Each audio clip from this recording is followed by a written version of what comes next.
Baik, terima kasih atas kesempatan yang diberikan kepada kami. Di sini kami akan memaparkan tentang video mengenai pembelajaran langsung. Namun sebelumnya itu, perkenalkan nama saya Estefani Pasomban NIM 201188040. Perkenalkan, nama saya Krisyani Donald Tandi, NIM 22011180012. Perkenalkan, nama saya Agnes Gita Malla, NIM 220118022. Perkenalkan, nama saya Cinta Anjil Wabo, NIM 220118019. Perkenalkan, nama saya Agustina Nangina, NIM 220118066. Model pembelajaran langsung adalah model pembelajaran yang menekankan pada penguasaan konsep 066.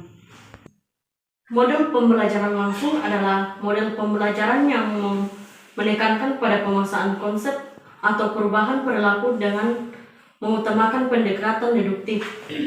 Guru berperan sebagai penyampai informasi, dan dalam hal ini guru mengajarkan tentang berbagai media yang sesuai, misalnya menggunakan film, tape recorder, gambar, atau peragaan.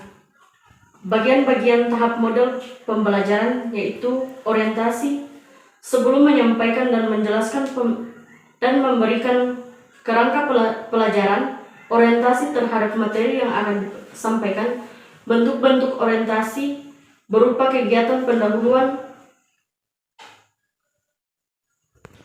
Orientasi sebelum menyajikan penjelasan materi baru akan sangat mendorong siswa jika guru memberikan kerangka pelajaran dan orientasi terhadap materi yang akan disampaikan. Bentuk-bentuk orientasi yaitu pertama, kegiatan pendahuluan atau mengetahui pengetahuan yang relevan dengan pengetahuan yang dimiliki siswa. Yang kedua, mendiskusikan atau menginformasikan tujuan belajar. Yang ketiga, memberikan penjelasan atau arahan mengenai kegiatan yang akan dilakukan. Yang keempat, menginformasikan materi konsep yang akan digunakan dengan kegiatan yang akan dilakukan selama pembelajaran. Dan yang kelima, menginformasikan kerangka pembelajaran. Yang kedua, presentasi. Pada fase ini guru dapat menyajikan materi pembelajaran baik berupa konsep-konsep maupun keterampilan. Yang ketiga, latihan instruktur, yaitu pada fase ini guru memandu siswa untuk melakukan latihan terstruktur. Pada fase ini, guru memandu siswa untuk melakukan latihan-latihan. Peran guru yang penting dalam fase ini adalah memberikan umpan balik terhadap respon siswa dan memberikan pengetahuan terhadap respon siswa yang benar dan mengoreksi terhadap respon siswa yang salah. Selanjutnya, latihan terbimbing. Pada fase ini, guru memberikan kesempatan kepada siswa untuk melatih konsep atau keterampilan. Latihan terbimbing ini juga digunakan oleh guru untuk mengakses atau menilai kemampuan siswa untuk melakukan tugasnya. Pada fase ini, peran guru adalah memonitor dan memberikan bimbingan jika ada. Yang berikut yaitu latihan mandiri. Pada fase ini, siswa melakukan kegiatan latihan secara mandiri.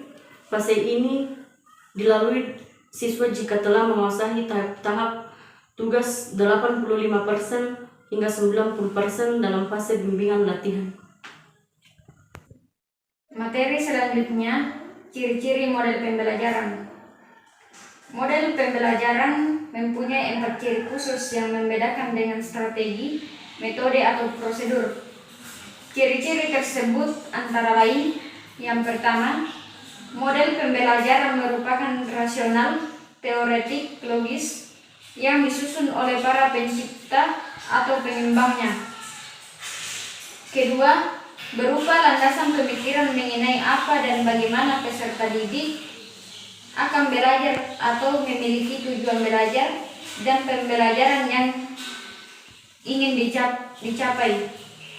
Dan yang ketiga, tingkah laku pembelajaran yang diperlukan agar model tersebut dapat dilaksanakan dengan berhasil dan lingkungan belajar yang diperlukan agar tujuan pembelajaran itu dapat tercapai. Sedangkan menurut Amia dan Jawar, ciri-ciri model pembelajaran adalah sebagai berikut.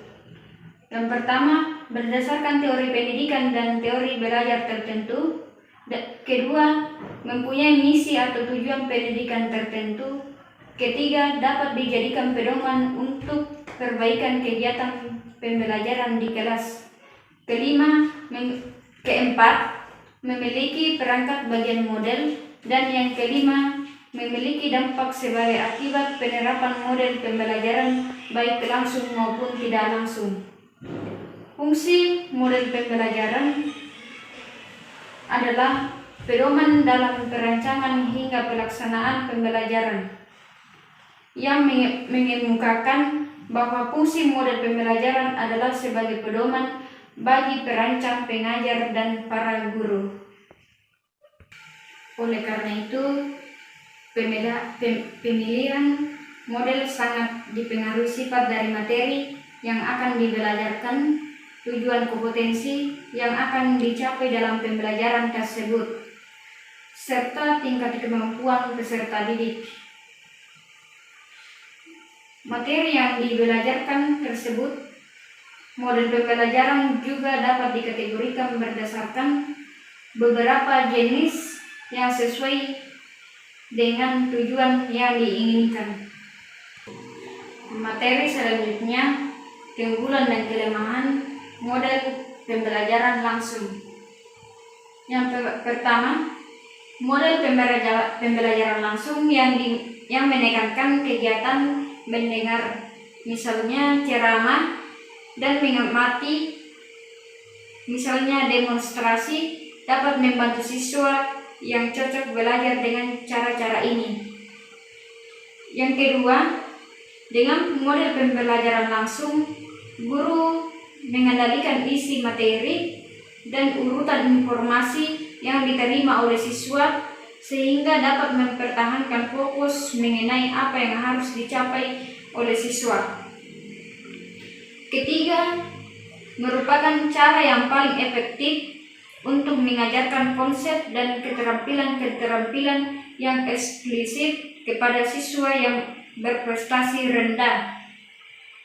Keempat, model pembelajaran langsung dapat digunakan untuk membangun model pembelajaran dalam bidang studi tertentu. Guru dapat menunjukkan bagaimana suatu permasalahan dapat didekati, bagaimana informasi dianalisis, dan bagaimana sesuatu pengetahuan dihasilkan. Kelima, dapat digunakan untuk menekankan poin-poin penting atau kesulitan-kesulitan yang mungkin dihadapi siswa, sehingga hal-hal tersebut dapat diungkapkan. Keenam, dapat menjadi cara yang efektif untuk mengajarkan informasi dan pengetahuan faktual yang sangat terstruktur. Dan yang ketujuh, model pembelajaran langsung bergantung pada kemampuan refleksi guru, sehingga guru dapat terus-menerus mengevaluasi dan memperbaikinya. Adapun kelemahan model pembelajaran langsung sebagai berikut. Yang pertama, siswa hanya memiliki sedikit kesempatan untuk terlibat secara aktif, sulit bagi siswa untuk mengembangkan keterampilan sosial dan interpersonal mereka. Kedua, model pembelajaran langsung sangat bergantung pada gaya komunikasi guru. Komunikator yang buruk cenderung menghasilkan pembelajaran yang buruk pula, dan model pembelajaran langsung membatasi kesempatan guru untuk menampilkan banyak perilaku komunikasi positif.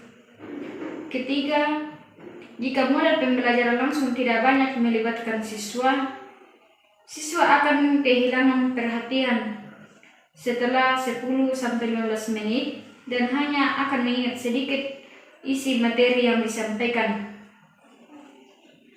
Keempat, jika terlalu sering digunakan model pembelajaran langsung, akan membuat siswa percaya bahwa guru akan memberitahu mereka semua yang perlu mereka ketahui.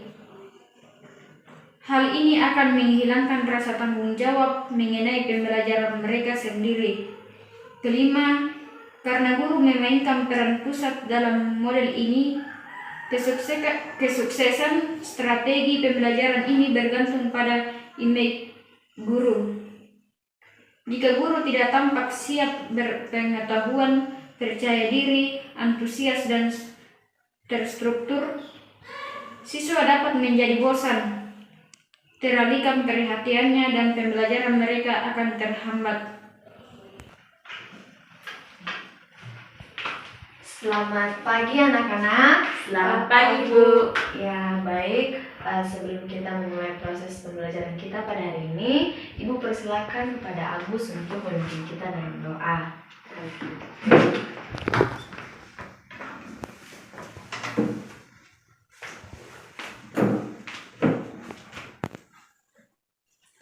Tuhan, sekarang kami belajar, pimpin sertai kami.